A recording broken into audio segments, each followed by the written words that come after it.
So here's a belt buckle complete with the belt itself. This was going to be a category of belts and belt buckles and a broader category of uniforms. Not too much to say about this one, although the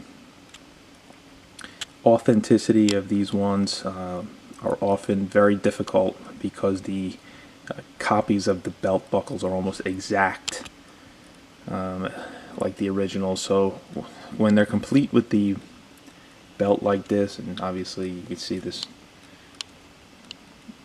characteristics of aging leather and stitching. There's also a little maker marking on the inside here.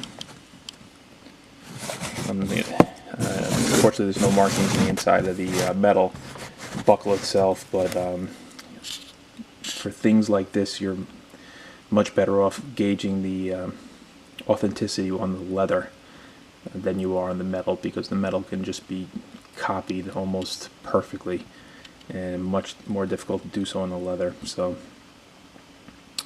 nice Army Eagle, and a great example of how the Nazis put their logos and insignia patriotically right down to the belt buckle. Many other armies, you're just going to find a standard belt buckle, but that wasn't the case with the Nazis. So this is a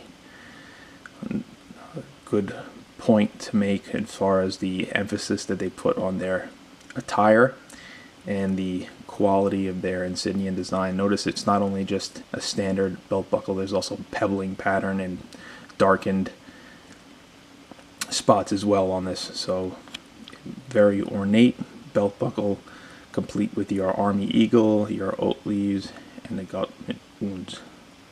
Hope you enjoyed it. And if you can get these, get them with the belt attached. That'll help a lot with determining authenticity.